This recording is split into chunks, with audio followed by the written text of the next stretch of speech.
great question. Probably a tie between our 2001 team and our 2009 team. Say it again? Why that? I think in 2001, I think that was the peak of like those teams. That was the best we could possibly be. I don't know if there have been many teams that have played at that level for an entire full season the way we did in 2001. And then in 2009, it was a different version of our team, learning how to win without Shaq's dominance. And then, Pau Gasol coming into our team. Different personalities. We played a lot faster. And so it was a more enjoyable style, I think, compared to the earlier teams. For the media who wants to ask a question, can you just raise your hand? I'll call you guys. Sit, let's go sit. Hi, Derek. There's a lot of talk about the first Filipino player making it to the NBA, but lately we've already had a Filipino coach who's made it to the NBA, Jimmy Alapag. With this in mind, do you think that a Filipino coach getting to the NBA is a better chance than a player, and what the coaches here have to do to get noticed by NBA coaching staff? I don't know if one will come before the other necessarily. I mean, I think it's about talent as far as the players. There are probably more coaches that are coaching, that have an opportunity to continue to grow than maybe currently today.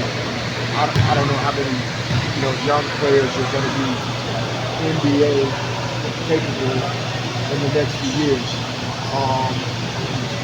But the game is continuing to grow all over the globe, and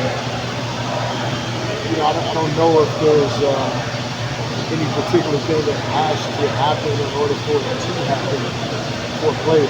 I think players, the NBA, the academies that the NBA is growing all over the world, the international competitions, NBA teams and executives are scouting players from all over the world at all times. In terms of coaches, I think that world is a smaller, fraternity, so to speak. And so finding ways to build relationships with other coaches that work either in the pro game or in the college game, those are really important aspects of it. Coaches are busy, but I think they love to share. So, whether it's through social media or whether it's through, I know obviously emailing coaches directly is not an easy thing to do, but reaching out to coaches and letting them know that you're following them, you're supporting their school and their team, keeping them up to date on the things that you're working on. You never know when it's going to reach their desk at the right time.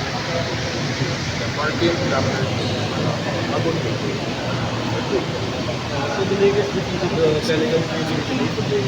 So how do you like the Lakers' chances against the Nuggets in the first round? I think the last month and a half, other than the couple games that Anthony Davis missed due to the eye injury, I don't know if anybody record-wise has been better than what the Lakers have been in recent weeks. The chances against the Nuggets, we have to see. Yes, we can't base it on last year's results. I know that. I do believe, just like the Lakers are a little bit different than they were last year, I think the Nuggets are also slightly different as well. Their personnel is different. They have some young guys that they're going to be relying on this year that were not the guys that they had to rely on last year. So obviously I'm biased. I want the Lakers to be successful. Of course, but the best part about it is we're going to get to see it. And regardless of what we think, they'll start playing Saturday or Sunday. And I do expect it to be a great series. Derek, what kind of discipline should a Filipino player have to be able to be NBA ready? What kind of discipline? Well, I think a discipline for whether it's a Filipino player specifically or any player, discipline oftentimes only goes to, practicing your shooting or practicing your ball handling and really discipline that basketball skills. That part is a given. If you want to be a professional basketball player, you have to be good at basketball. But I think that there's a discipline in showing up on time. There's a discipline in being coachable. There's a discipline in being a great teammate. There's a discipline in wanting others to be successful, sometimes more so than yourself, which is part of being a great teammate. Like those are skills that we don't talk about as much, that we need to be disciplined in.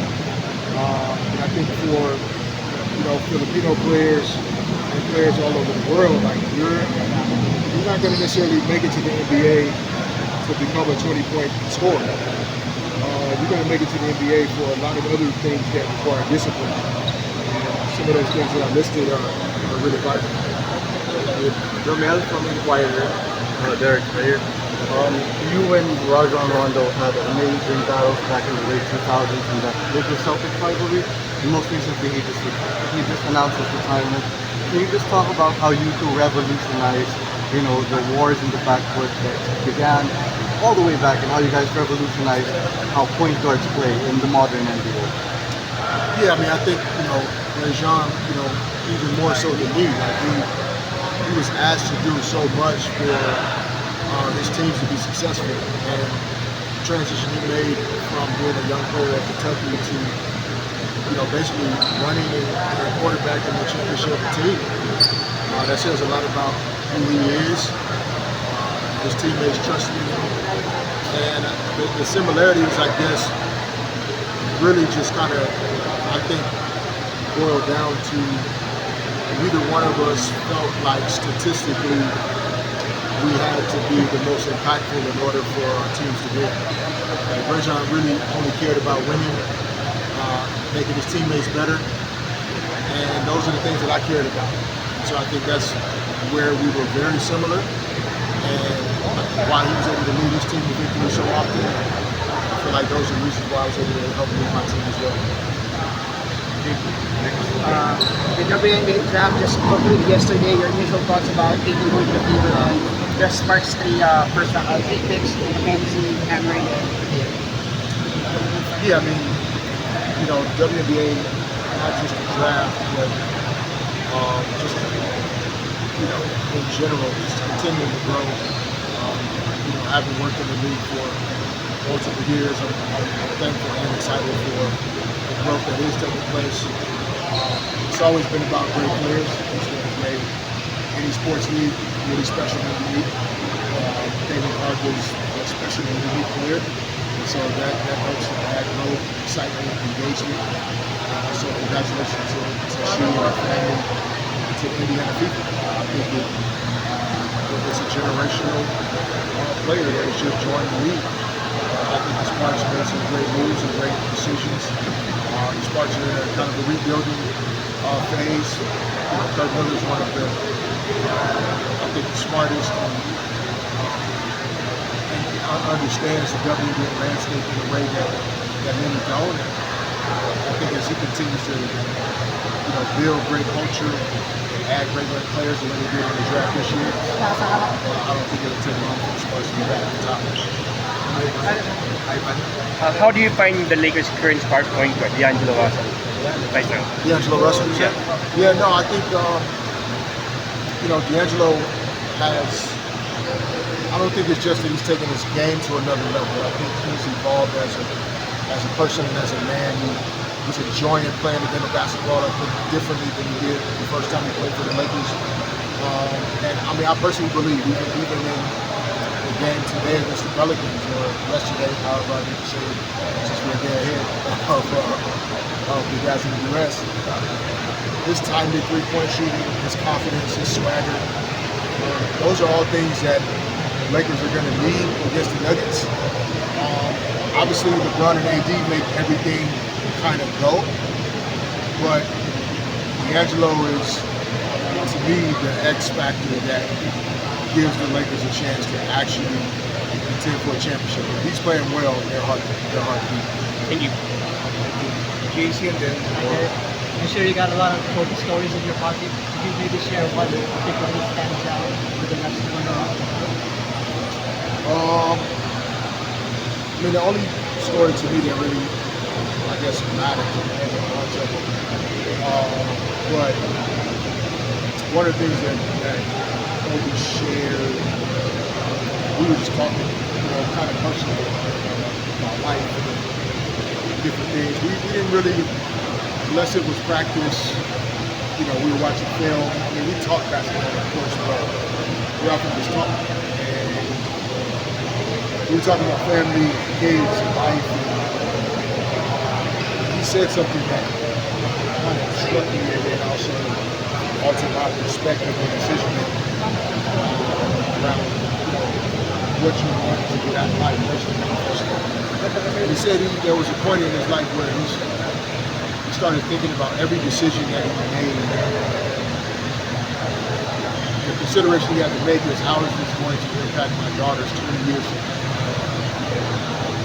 If you think about that just for a moment, as a man, as a husband, as a father, if you really think about every decision you make, how it's going to impact your children 20 years later, probably will impact the decisions that you make. And I think that one stands out to me more than